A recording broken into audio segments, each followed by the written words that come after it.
ఆంధ్రప్రదేశ్ ఉప ముఖ్యమంత్రి పవన్ కళ్యాణ్ ఓఎస్డీగా యువ ఐఏఎస్ మైలవరపు విఆర్ కృష్ణతేజ ఎంపికయ్యారు. ఆంధ్రప్రదేశ్కు చెందిన కృష్ణతేజ ప్రస్తుతం కేరళలోని త్రిశూర్ కలెక్టర్గా పనిచేస్తున్నారు. ఆయన స్వస్థలం పల్నాడు జిల్లా చిలకలూరిపేట. సాధారణంగా ఆర్డీఓ స్థాయి అధికారులను మంత్రులకు ఓఎస్డీలుగా నియమిస్తారు. కానీ పవన్ కళ్యాణ్ కోసం ఐఏఎస్ అధికారి అయిన కృష్ణతేజ నియామకానికి సీఎం చంద్రబాబు ప్రత్యేక అనుమతి ఇచ్చారు. ఆయనను డిప్యూటేషన్ పై రాష్ట్రానికి పంపాలని కేంద్ర ప్రభుత్వానికి లేఖ రాశారు.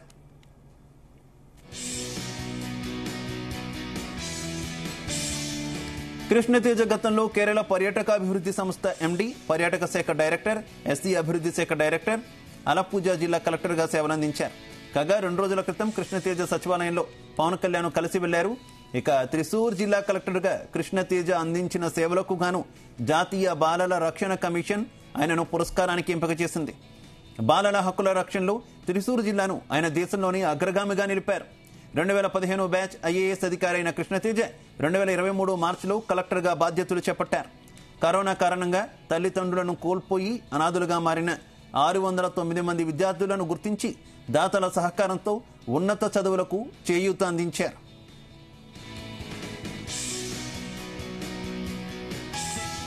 ఇక కరోనా సమయంలో భర్తలను పోగొట్టుకున్న 35 మంది వితంతువులకు ఇళ్లు నిర్మించడంతో పాటు 150 మందికి ఉపాధి అవకాశాలు కల్పించారు. ఐఏఎస్గా బాధ్యతలు స్వీకరించిన నాటి నుంచి ఆయన అద్భుత పనితీరుతో తనదైన ముద్ర వేస్తున్నారు.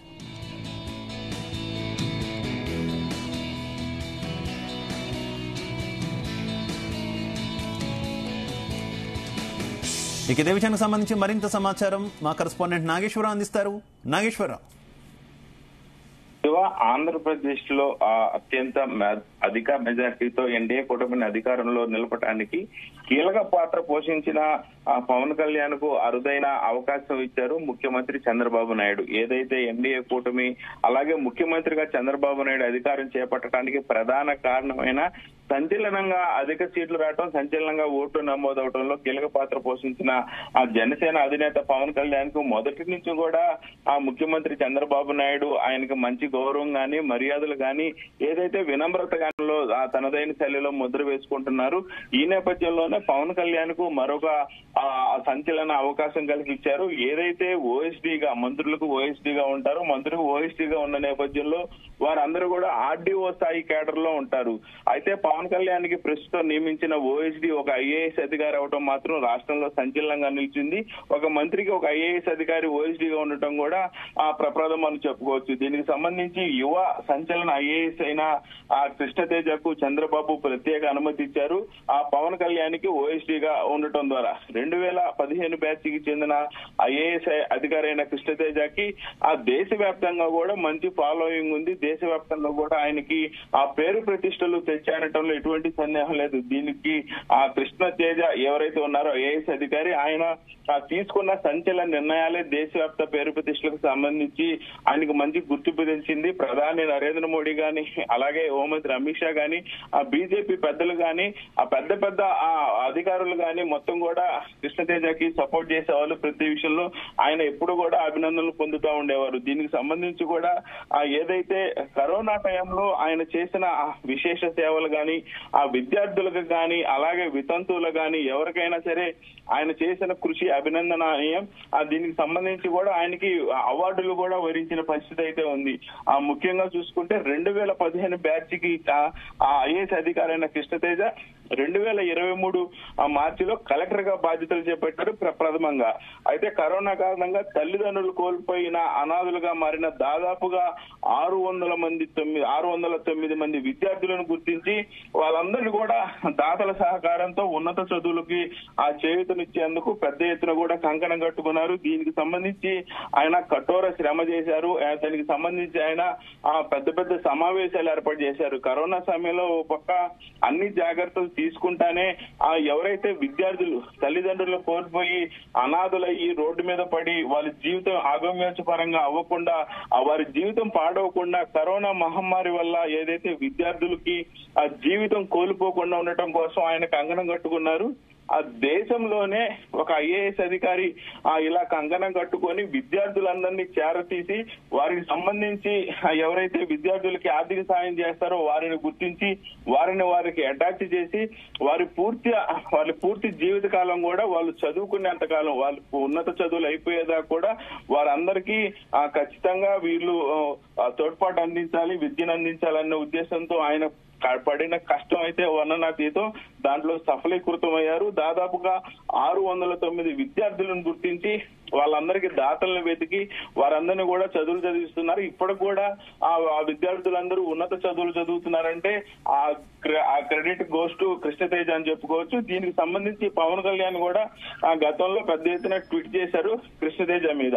అప్పటి నుంచే పవన్ కళ్యాణ్ ఆయన మీద అయితే నాగేశ్వరరావు, పవన్ కళ్యాణ్ మంత్రిగా బాధ్యతలు స్వీకరిస్తున్నారు అని అనగానే కొంత ఇంట్రెస్టింగ్ గా అందరూ ఆసక్తిగా ఎదురు చూసినటువంటి పరిణామం. అలాగే ఆయన తీసుకున్నటువంటి శాఖల పట్ల కూడా చాలా ఆసక్తితో ఉన్నారు. పవన్ పని విధానం ఏ రకంగా ఉండబోతుంది? ఎందుకంటే ఆయన ఒక్కసారిగా కూడా ఎప్పుడు ఎమ్మెల్యే కింద కూడా గెలిచినటువంటి వ్యక్తి కాదు, ఇప్పుడు నేరుగా మంత్రి అయ్యారు. అటువంటి వ్యక్తి ఏ రకంగా పనిచేస్తారనేటటువంటి ఒక ఇంట్రెస్ట్ కొనసాగుతున్నటువంటి నేపథ్యంలో ఆయన డెసిషన్స్, అంటే ఇలాంటి ఐఏఎస్ ఆఫీసర్ అందరినీ కూడా దగ్గర పెట్టుకుంటూ ఉండడం, ఆయన డెసిషన్స్ ఏ రకంగా ఉన్నాయి అనుకోవాలి? గత 3 రోజుల నుంచి కూడా ఆ ఉప ముఖ్యమంత్రిగా రాష్ట్ర గ్రామీణాభివృద్ధి శాఖ మంత్రిగా కూడా ఆయన పదవి బాధ్యతలు చేపట్టారు పవన్ కళ్యాణ్ పదవి బాధ్యతలు చేపట్టిన రోజు నుంచి కూడా ప్రతిరోజు కూడా ఉదయం నుంచి సాయంత్రం దాకా సమీక్ష సమావేశాలు నిర్వహిస్తున్నారు. అయితే రాత్రి 10 గంటలకు 10:30 గంటలకు కూడా ఆ సమీక్ష సమావేశాలు ప్రస్తుతం నిర్వహిస్తున్న మంత్రుల్లో ఏకైక మంత్రి పవన్ కళ్యాణ్ అని చెప్పుకోవచ్చు. రాత్రి 10:30 గంటల సమయం వరకు ఆ ఉన్నతాధికారులు మొత్తంతో ఆ సమీక్ష సమావేశం నిర్వహిస్తున్నారు. ప్రతి ఒక్క పాయింట్ తనకి తెలియదండి, తనకి తెలియపరిస్తే తను తెలుసుకుంటానని చెప్తున్నారు. ఖచ్చితంగా మీరు టీచర్స్, నేను విద్యార్థులను కూడా పలు సందర్భాల్లో అధికారులకు చూస్తా ఉన్నారు.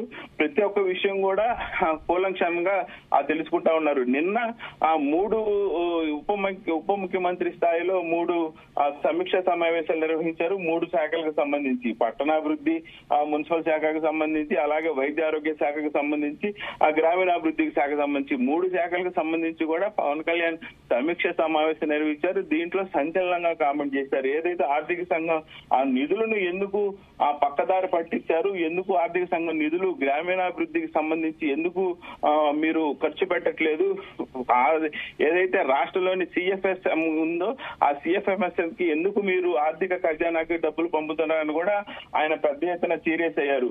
అంటే ఖచ్చితంగా ఇప్పటికే పవన్ కళ్యాణ్ గత 3 రోజులుగా గతంలో అనుభవం లేకపోయినా, ఆ శాఖలలో పని చేయకపోయినా, శాఖల మీద పట్టు లేకపోయినా గత 3 రోజుల నుంచి ఆయన నిర్వహించిన ఆ సమీక్ష సమావేశాలలో కూలంకషంగా ఆయన సబ్జెక్టు తెలుసుకున్నట్టుంది. దాదాపుగా 3 రోజులు ఆ ఉదయం 10:30 నుంచి కూడా రాత్రి 10 దాకా సమీక్ష సమావేశాలు నిర్వహించిన నేపథ్యంలో పవన్ కళ్యాణ్ అనే వ్యక్తి ఖచ్చితంగా ఆ ఏ శాఖ మీదైనా పట్టు సాధించుకుంటాడు, పట్టు బిగిస్తాడు, రాష్ట్ర అభివృద్ధికి కంకణం కట్టుకుంటాడు, పూనుకుంటాడు అనేది అయితే ఆ అధికారులకి, ముఖ్య నాయకులకు అర్థమైంది. దీంతో ఒక్కసారిగా సోషల్ మీడియాలో పవన్ కళ్యాణ్ సీరియస్ అయిన విధానం కూడా అందరం చూసిన నేపథ్యం. అయితే పవన్ కళ్యాణ్ చేస్తున్న పనికి గాని, పవన్ కళ్యాణ్ తీసుకునే నిర్ణయాలకు గాని అనుగుణంగా పనిచేసే వ్యక్తి కావాలని ఆ పవన్ కళ్యాణ్ ఎదురు చూసి కృష్ణతేజాని అయితే ఎన్నుకున్నట్టు తెలుస్తా ఉంది.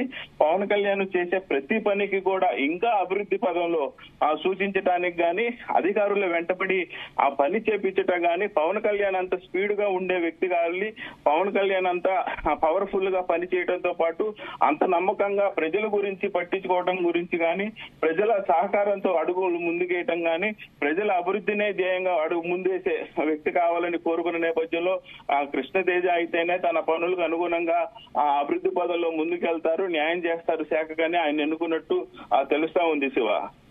Okay Nageswara Rao, thank you.